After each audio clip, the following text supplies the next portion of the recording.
Hello everyone, I hope आप सभी लोग बहुत अच्छे होंगे। मेरा नाम है अभिषेक मणि त्रिपाठी।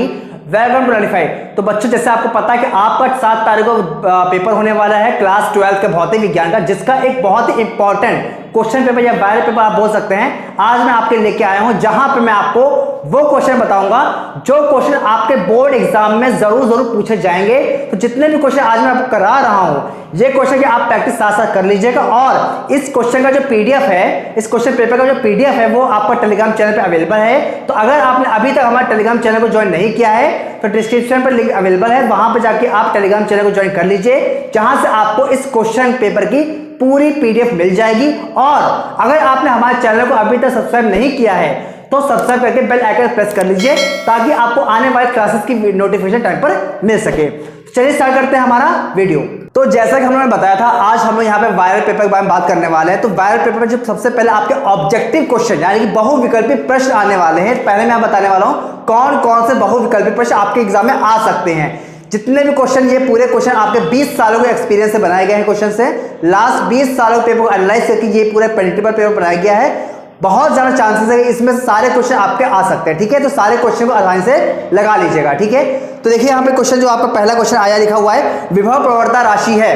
यहाँ पे आपके पास ऑप्शन दिए हुए सदिश राशि, अदिश राशि, टेंसर राशि या फिर सभी। तो इसका ऑप्शन क्या है? इसका ऑप्शन आपका ऑप्शन नंबर आ, मतलब कि सदिश राशि। याद रखिएगा, विभव प्रवणता क्या होती है? सदिश राशि होती है।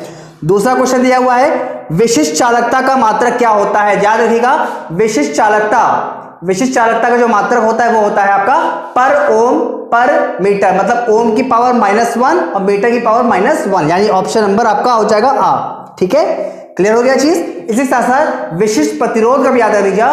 विशिष्ट प्रतिरोध का जो मात्रक होता है वो क्या होता है आपका? ओम मीटर होता है। ठीक है, ओम इंटू मीटर। चलिए देखिए यहाँ पे नेक्स्ट क्वेश्चन जो है आपको लिखा हुआ है, L/R का विमित सूत्र क्या होता है? याद रखिएगा, L/R का जो विमित सूत्र होता है वो आपका समय यानी कि टाइम का विमा सूत्र के बराबर होता है। टाइम का विमा सूत्र कितना होता है?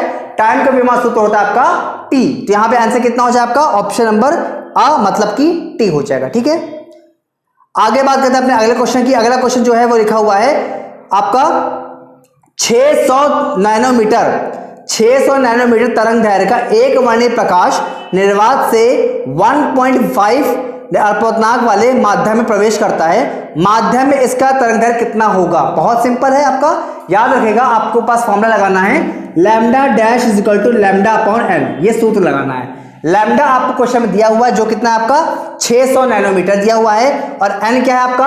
अपवर्तनांक जो कि है 1.5। आप क्या करेंगे? डिवाइड करेंगे तो आपका यहाँ पे लैम्डा डैश आ जाएगा। ठीक है, तो आप यहाँ पे सॉल्व कर लेंगे तो आपको यहाँ पे आंसर मिल जाएगा। ठीक है, चेक कर लीजिएगा इसको। फिर लिखा हुआ है, आधुनिक मतानुसार प्रकाश की प्रकृति होती है। तो प्रकाश की प्रकृति कैसी होती है? तरंग और कर्ण की प्रकृति, यानी क्या हो जाए यहाँ पर? ऑप्शन नंबर सा, यानी कि कर्ण एवं तरंग की प्रकृति। ठीक है, ये सारे बहुविकल्पी प्रश्न हो गए। अब बात करते हैं हम लोग अगले शॉर्ट क्वेश्चंस की। ठीक है, लिखा हुआ है, गतिशील आवेश में कौन से क्षेत्र उत्पन्न होते हैं? याद रखिएगा, जब भी कोई गतिशील आवेश होता है उसमें हमेशा वैद्युत क्षेत्र उत्पन्न होता है और चुंबकीय क्षेत्र उत्पन्न होता है। ठीक है, तो आपको यहां लिखना है वैद्युत क्षेत्र एवं चुंबकीय क्षेत्र। और अगर आपका जो आवेश है वो क्या स्थिर अवस्था में है तो वो केवल और केवल क्या करेगा?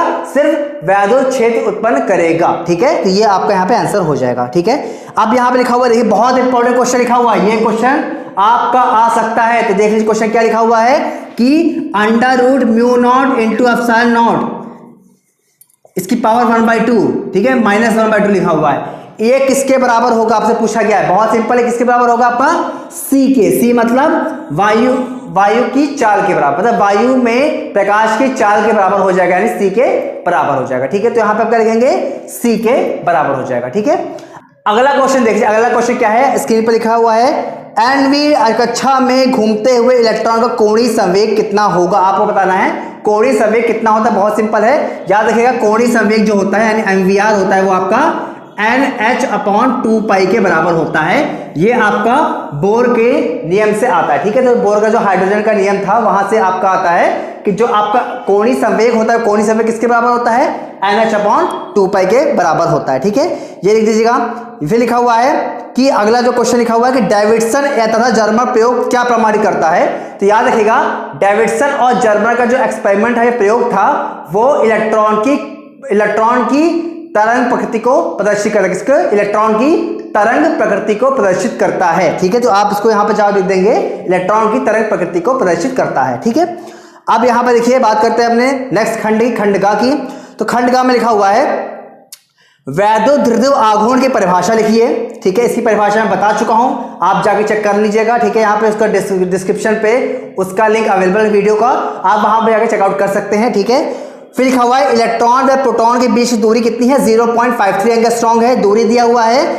और इस निकाय की वैद्युत आघूर्ण ज्ञात कीजिए। तो बहुत सिंपल है, आपको पता है वैद्युत आघूर्ण का फॉर्मूला क्या होता है? P होता है Q × 2L। ठीक है, याद रखिएगा, यहाँ पे ये किसका फॉर्मूला है? द्विध्रुव आघूर्ण का फॉर्मूला है। यहाँ पे जो Q है, Q क्या है? आवेश। तो आवेश कितना होता है इलेक्ट्रॉन पर? 1.6 × 10⁻⁻19 होता है। और ये जो 2L है, वो 2L क्या है? दूरी। ये पूरी 2L जो क्या हो जाएगी? दूरी। और दूरी कितनी दी हुई है? दूरी दी हुई है 0.53 एंगस्ट्रॉम है। एंगस्ट्रॉम का मतलब 10⁻10 मीटर। ठीक है, क्या करेंगे आप लोग यहाँ पर 0.53 × 10⁻10 को मल्टीप्लाई कर देंगे किससे? 1.6 × 10⁻19 से, और आपका आंसर यहाँ पर आ जाएगा। आप इसको चेकआउट कर लीजिएगा। ठीक है, अगला क्वेश्चन देख लीजिए, लिखा हुआ है SI पद्धति में L/R का मात्रक एवं विमा बताइए। वही क्वेश्चन आपका आ गया है। ये क्वेश्चन भी आपको जैसे याद रखना है, L/R जो होता है वो आपका समय का आपका मतलब समय का जो मात्रक होता है, मतलब कितना? सेकंड। L/R का जो मात्रक होता है वो क्या होता है? सेकंड होता है। और L/R की जो विमा होती है वो कितनी होती है? T होती है। क्या होती है? T। ठीक है, ये आपको यहाँ पर आंसर हो जाएगा। आगे बात करते हैं अगले क्वेश्चन की। लिखा हुआ है धातु के किसी तार की लंबाई को खींचकर दोगुनी कर दिया जाता है, तार का नया प्रतिरोध कितना गुना हो जाएगा? ठीक है, तो आपको पता है तार को आपने क्या किया? उसको लंबाई खींच उसकी लंबाई को दोगुना कर दिया है। तो बताना है कि तार का प्रतिरोध कितना हो जाएगा। याद रखिएगा, यहाँ पर बहुत सिंपल है कि जब हम लोग किसी तार को खींचते हैं तो जो R होता है वो क्या होता है? हमेशा L के स्क्वायर पर डिपेंड करता है। किस पर? स्क्वायर पर। ये तब होगा जब किसी तार को हम लोग खींचते हैं। तो यहाँ पे तार को खींचे दोगुना किया गया है। दोगुना मतलब 2 का स्क्वायर, यानी लंबाई को दोगुना कर दिया है, मतलब 2L का स्क्वायर हो जाएगा।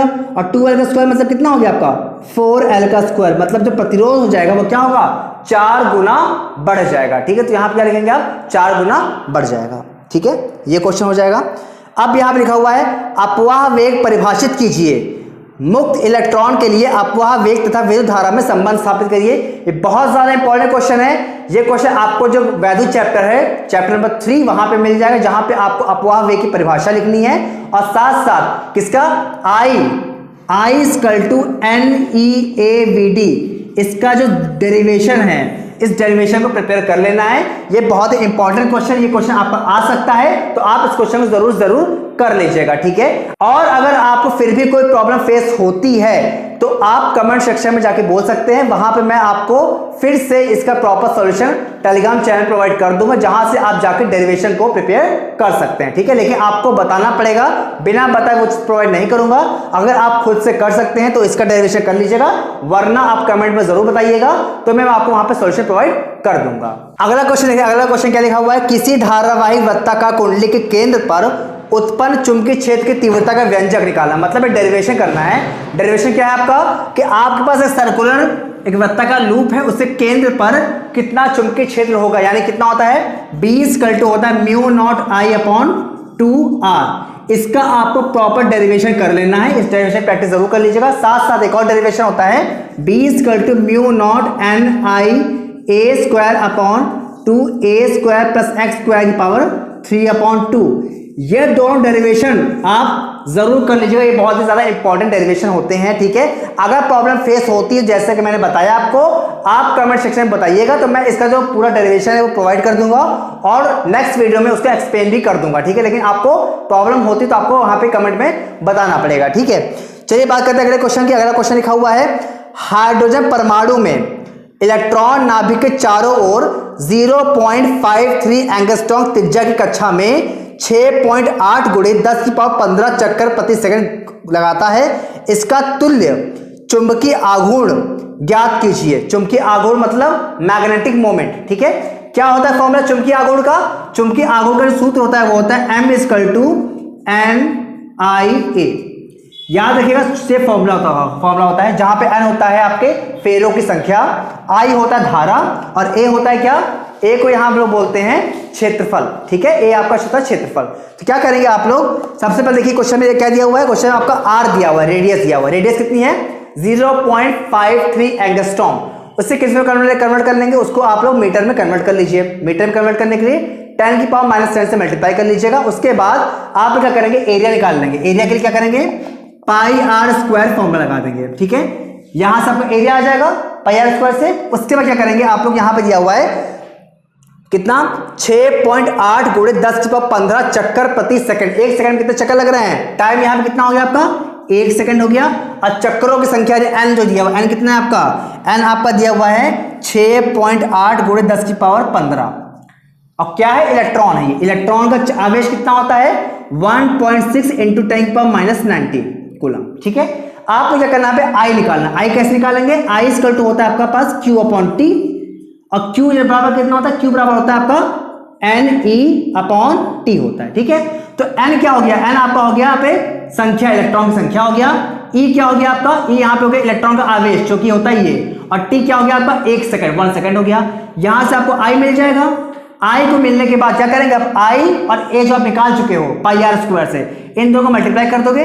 N यहां पे नहीं रखेंगे क्योंकि यहां पे जो फेरों की संख्या है वो क्या है आपके नहीं है, तो यहां पर केवल I इंटू A कर देंगे। तो I निकाल कर A से मल्टीप्लाई कर दीजिएगा, आपका आंसर यहां पर आ जाएगा। तो आप इस क्वेश्चन को जरूर प्रैक्टिस कर लीजिएगा, बहुत ज्यादा इंपॉर्टेंट क्वेश्चन हो जाएगा। ठीक है, अगला क्वेश्चन देख लीजिए। अगला क्वेश्चन क्या लिखा हुआ है, विस्थापन धारा क्या है। बहुत इंपॉर्टेंट क्वेश्चन, इसकी परिभाषा आपको याद करनी है विस्थापन धारा की, और इसकी आवश्यकता क्यों महसूस की गई इसका मात्रक लिखिए। ठीक है, तो आपको विस्थापन धारा क्या होती है और इसकी आवश्यकता क्यों महसूस की गई, ये आपको क्या है, आपका जो वैद्युत चुंबकीय तरंगे हैं चैप्टर, वहां से आपको लिया गया। तो आप इसको पढ़ लीजिएगा, ये बहुत ही इंपॉर्टेंट क्वेश्चन आपका उस चैप्टर से आ जाता है। ठीक है, अगला क्वेश्चन देख लीजिए। अगला क्वेश्चन क्या लिखा हुआ है, कांच एवं हीरे का अपवर्तनांक क्रमशः 1.50 एवं वह 2.40 है। हीरे के सापेक्ष कांच को अपवर्तनांक निकाल लीजिए। ठीक है, तो इसका मैंने बता चुका हूं, क्या चलिए बता देता हूं क्वेश्चन कैसे करना है। देखिए क्या दिया हुआ है, आपको दिया हुआ है कांच का अपवर्तनांक, कांच का अपवर्तनांक मतलब Ng, ये कितना दिया हुआ है आपका, ये दिया हुआ है आपका 1.50, और N हीरे का, हीरे मतलब डायमंड का, कितना दिया हुआ है 2.40। आपसे क्या पूछ रहा है, आपसे आप पूछ रहा है कि हीरे के सापेक्ष, किसके सापेक्ष, हीरे के सापेक्ष, जिसके सापेक्ष होता है उसको पहले लिखते हैं, राइट, डायमंड। हीरे के सापेक्ष किसका, कांच का अपवर्तनांक, ये निकालना है। क्या करेंगे आप लोग, हीरे के सापेक्ष कांच का अपवर्तनांक निकालना है। तो जो लास्ट में होता है उसको क्या कहते हैं, पहले लिखते हैं, यानी Ng/Nd, ये हो जाएगा। तो Ng कितना है आपका, Ng आपका है 1.50 और Nd कितना है आपका 2.40। 0.00 कैंसिल, पॉइंट से पॉइंट कैंसिल, आपका आ गया 15/24। 3 से काट दीजिए, 3 × 5 = 15, 3 × 8 = 24, 5/8। तो 8 को क्या करेंगे 5 से भाग कर देंगे, आपका क्या हो जाएगा, अपवर्तनांक यहां पर आ जाएगा। ठीक है, तो आपको इस तरह से इस क्वेश्चन को कर लेना है। ठीक है, चलिए बात करते हैं अपने अगले क्वेश्चन की। अगला क्वेश्चन लिखा हुआ है, आइंस्टाइन का प्रकाश वैद्युत समीकरण का निगमन कीजिए। ये आपका जो प्रकाश वैद्युत प्रभाव चैप्टर है उसका मोस्ट इंपॉर्टेंट क्वेश्चन है, तो आप इस क्वेश्चन की प्रैक्टिस जरूर कर लीजिएगा।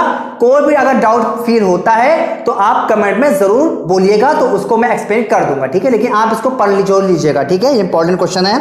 इसके बाद लिखा हुआ है, डी ब्रोगली तरंगदैर्घ्य का सूत्र ज्ञात कीजिए। ठीक है, डी ब्रोगली तरंगदैर्घ्य जानते हैं आप क्या होता है, लैम्डा = होता है h/mv। ये आपका होता है डी ब्रोगली तरंगदैर्घ्य। तो इस डी ब्रोगली तरंगदैर्घ्य का जो डेरिवेशन है ये आपको बताना है, इसका एक्सप्लेनेशन देना है, इसका पूरी व्याख्या करनी है। और इसके जो प्रतीक यूज किया, h क्या है यहाँ पे, h यहाँ पे क्या है, प्लैंक कांस्टेंट है, प्लैंक नियतांक हो गया। m क्या हो गया, द्रव्यमान हो गया। v क्या हो गया, उसकी चार्ज यानी वेलोसिटी यानी वेग हो गया। और लैम्डा क्या हो गया, तरंगदैर्घ्य। तो इसका आपको पूरा डेरिवेशन और इसका एक्सप्रेशन देना है और इसके सिंबल का मतलब बताना है। ठीक है, तो ये क्वेश्चन कर लीजिएगा। इसके बाद बात करते हैं अगले क्वेश्चन की। अगला क्वेश्चन लिखा हुआ है, हाइड्रोजन परमाणु की निम्नतम अवस्था में जो ऊर्जा है वो कितनी है, 13.6 इलेक्ट्रॉन वोल्ट है। इस अवस्था में इलेक्ट्रॉन की गतिज ऊर्जा एवं स्थितिज ऊर्जा क्या होगी, ये आपको यहां पर बताना है कि गतिज ऊर्जा कितनी होगी और स्थितिज ऊर्जा कितनी होगी। ठीक है, जैसा मैंने क्वेश्चन आपको बताया था, अब इसका सॉल्यूशन देख लीजिए। सॉल्यूशन कैसे होगा, आपको याद रखना है कि जो आपकी काइनेटिक एनर्जी होती है, गतिज ऊर्जा होती है, वो क्या होता है आपका -E होता है। मतलब E मतलब कुल ऊर्जा के बराबर होता है, जबकि जो पोटेंशियल एनर्जी मतलब स्थितिज ऊर्जा होती है वो क्या होता है आपका 2 इंटू ई के बराबर होता है। ठीक है, ये आपको दो फॉर्मूला याद रखना है, बहुत इंपॉर्टेंट फॉर्मूला बता रहा हूं मैं। अब क्वेश्चन में आपको जो ई दिया हुआ है, ई कितना दिया हुआ है आपका -13.6 इलेक्ट्रॉन वोल्ट। याद रखिएगा एनर्जी जो होती है माइनस में होती है। ठीक है, तो इलेक्ट्रॉन की जो ऊर्जा है वो आपकी कितनी है, -13.6 इलेक्ट्रॉन वोल्ट दिया हुआ है। आपको गतिज ऊर्जा निकालना है और स्थितिज ऊर्जा निकालना है। क्या करेंगे आप लोग, माइनस से मल्टीप्लाई कर रहे हैं, कितना हो जाए आपका +13.6 इलेक्ट्रॉन वोल्ट हो जाएगा। ठीक है, इसके बाद अब आपको स्थिति ऊर्जा निकालनी है। यहां क्या करेंगे आप, सीधे 2 को मल्टीप्लाई करेंगे किससे,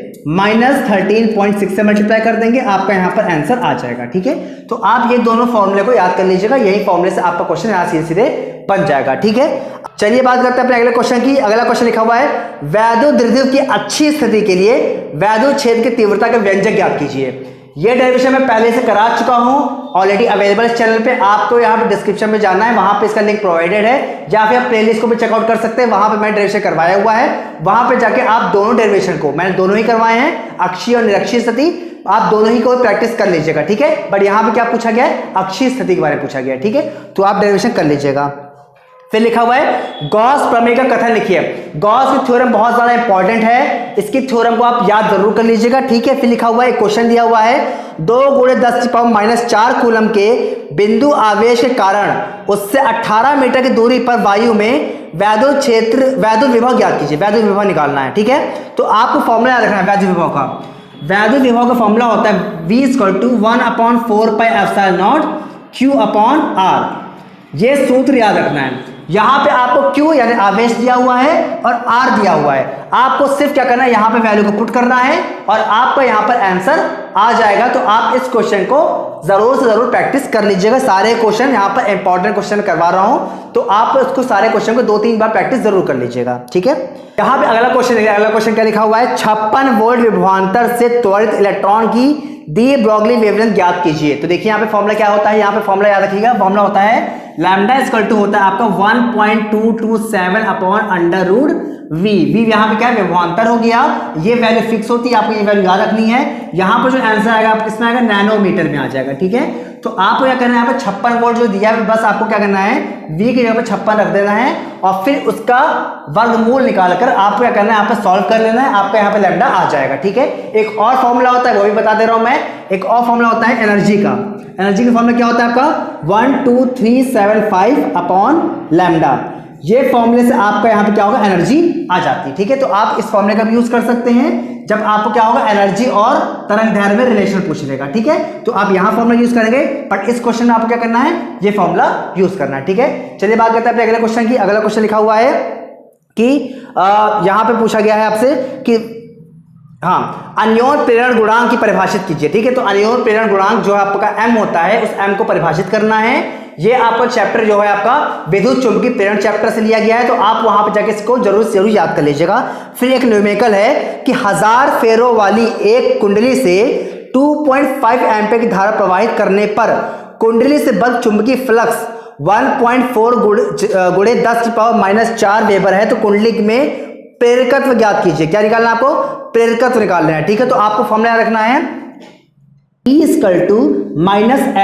-L/dI/dt। ये आपको फॉर्मूला याद रखना है। ये क्या है आपका, जो आपका जो विभव होता है, ठीक है, जो आपका EMF होता है, जिसको बोलते हैं वैद्युत वाहक बल, प्रेरक विद्युत वाहक बल जो होता है आपका, वो आपका क्या होता है यहाँ प्रेरकत्व से किस तरह संबंधित होता है। इसका फॉर्मूला आपका हो जाएगा E = -L/dI/dt। साथ साथ आपने पढ़ा होगा विद्युत चुंबकीय प्रेरण के नियम से कि E जो होता है आपका इक्वल टू होता है किसके, N/dφ/dt के माइनस में। डी फाई क्या होता है आपका, चुंबकीय फ्लक्स परिवर्तन की दर होती है। ठीक है, तो क्या करेंगे, dt यहाँ पे कैंसिल हो गया, आपका क्या बन जाएगा, -N/dφ = -L/dI। माइनस से माइनस कैंसिल हो गया, आपको निकालना क्या है, L निकालना है। तो L = कितना हो गया, N/dφ/dI। N आपको क्वेश्चन में कितना, 1000, DI मतलब क्या हो गया, करंट। करंट कितनी आपकी है, 2.5, और जो आपका चुंबकीय फ्लक्स है D, वो D कितना दिया हुआ आपका, 1.4 × 10⁻⁴।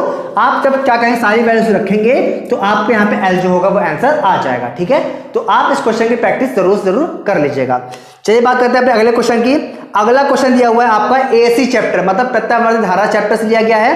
क्वेश्चन क्या है, प्रत्यावर्ती वोल्टेज V = क्या लिखा हुआ है, V = V0 sin ωt से एल तथा सी और आर आपके श्रेणी क्रम में जुड़े हुए हैं, ठीक है। परिपथ की प्रतिबाधा मतलब Z और फाई के लिए सूत्र का निगमन करना है। मतलब क्या करना है, एक एलसीआर सर्किट है, उस एलसीआर सर्किट के लिए आपको Z है प्रतिबाधा और जो फाई आपका कलांतर होता है उसके बीच में क्या करना है, संबंध स्थापित करना है। तो आपको फॉर्मूला में बता रहा हूं क्या करना है आपको। यहाँ पे Z का जो फॉर्मूला आपने पढ़ा होगा under root XL minus XC का होल स्क्वायर प्लस XR का स्क्वायर, ये आपका जो सूत्र होता है इसका निगमन करना है। और साथ साथ आपको यहां पर tan phi is equal to XL minus XC upon XR, इसका आपको डेरिवेशन करना है, ठीक है। तो आपको इसका और इसका डेरिवेशन कर लेना है किसमें, एलसीआर सर्किट में। इंपॉर्टेंट क्वेश्चन, तो आप इसकी प्रैक्टिस कर लीजिएगा। और इस पर बेस आपका एक अंक के प्रश्न भी आ सकता है, तो अगर आप डेरिवेशन करते हैं तो ये फॉर्मूला को भी याद रखिएगा क्योंकि इस पर एक आपको न्यूमेरिकल आ जाएगा, ठीक है। बात करते हैं अपने अगले क्वेश्चन की। लिखा हुआ है हाइगेंस के, ये बहुत इंपॉर्टेंट चैप्टर आपका आ चुका है। हाइगेंस के द्वितीयक तरंगिकाओं का सिद्धांत लिखिए, इसके आधार पर अपवर्तनांक की व्याख्या कीजिए, ठीक है। ये वाला जो डेरिवेशन ये मैंने इंग्लिश मीडियम वाले बच्चों को करवा चुका हूं। अगर आपको हिंदी में कोई प्रॉब्लम होती तो आप कमेंट में बताइएगा, तो मैं इसका डेरिवेशन हिंदी में भी करा दूंगा। ऑलरेडी इंग्लिश मीडियम वालों के लिए अवेलेबल है, तो वो लोग प्लेलिस्ट को चेकआउट कर सकते हैं। मैंने वेव ऑप्टिक्स चैप्टर में इसको इंग्लिश मीडियम में कराया था, तो जो बच्चे यूपी बोर्ड इंग्लिश मीडियम के हैं वो वहां पर जाकर डेरिवेशन को देख सकते हैं, ठीक है। तो यहां पर क्या करना है आपको, जो स्नेल का नियम है, स्नेल का नियम क्या होता है, sine i upon sine r equal to n, इसका आपको डेरिवेशन करना है हाइगेंस के प्रिंसिपल का यूज करके, ठीक है। तो ये इंपॉर्टेंट डेरिवेशन है, ये आपको सीधे लॉन्ग क्वेश्चन में आया हुआ है, ठीक है। तो आप इसकी प्रैक्टिस कर लीजिएगा, ठीक है। फिर एक क्वेश्चन लिखा हुआ है, ये आपका आया है दूरदर्शी से रिलेटेड। क्या लिखा हुआ है, दूरदर्शी की विभेदन क्षमता से क्या तात्पर्य है, आपको विभेदन क्षमता बतानी है दूरदर्शी की। इसमें बड़े द्वारा के अभिदर्शक की आवश्यकता क्यों होती है, इसका एक्सप्लेनेशन देना है। 50 सेंटीमीटर द्वारक के अभिदर्शक लेंस तथा अभिदर्शक लेंस वाले दूरदर्शी की विभेदन सीमा क्या होगी। अभिदर्शक लेंस से आपते प्रकाश की तरंगदैर्घ्य जो है वो कितनी है, 6000 एंगस्ट्रॉम है, ठीक है।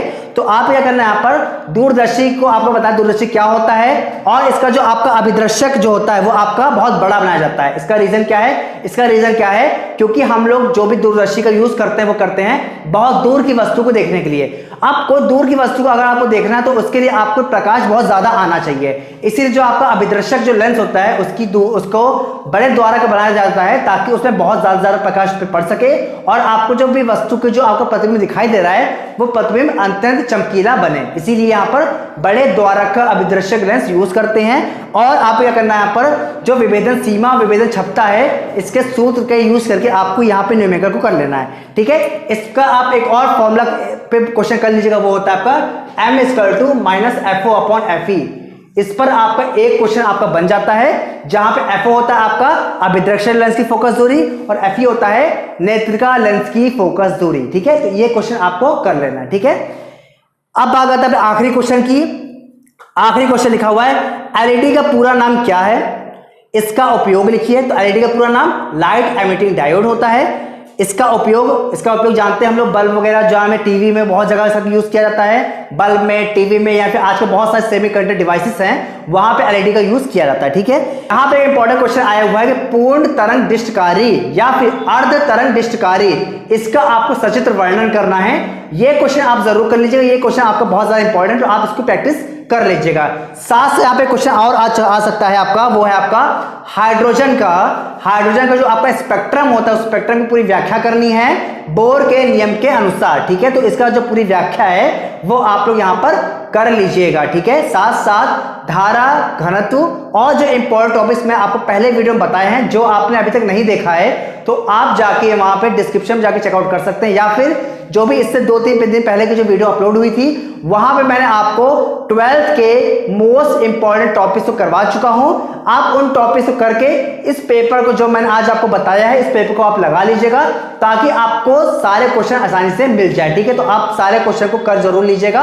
और एक बहुत ज्यादा इंपॉर्टेंट क्वेश्चन वो है आपका lens maker formula, lens maker सूत्र का जो निगमन है ऑप्टिक्स में, और प्रिज्म के अपवर्तनांक का जो सूत्र है इसका निगमन। ये आपको दो निगमन जो हैं, एक आपका है लेंस में का सूत्र और दूसरा आपका हो गया प्रिज्म का जो अपवर्तनांक का सूत्र है, इसका निगमन भी आप कर लीजिएगा।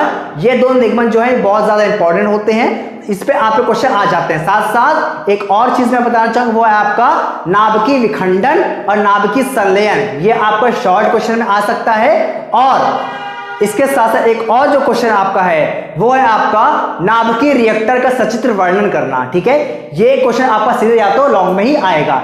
जितने क्वेश्चन मैंने आज आपको बताए हैं, ये सारे क्वेश्चन की पीडीएफ मैं आपको प्रोवाइड कर दूंगा हमारे टेलीग्राम चैनल पे। अगर आपने ज्वाइन नहीं किया है तो हमारे टेलीग्राम चैनल को ज्वाइन कर लीजिएगा, या फिर आप कमेंट सेक्शन में अपना मैसेज डालिएगा कि आपको पीडीएफ अभी तक नहीं मिली है, तो इस क्वेश्चन पेपर का पीडीएफ जो है मैं आपको प्रोवाइड कर दूंगा।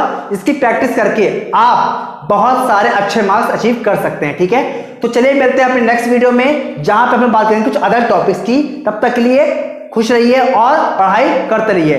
धन्यवाद।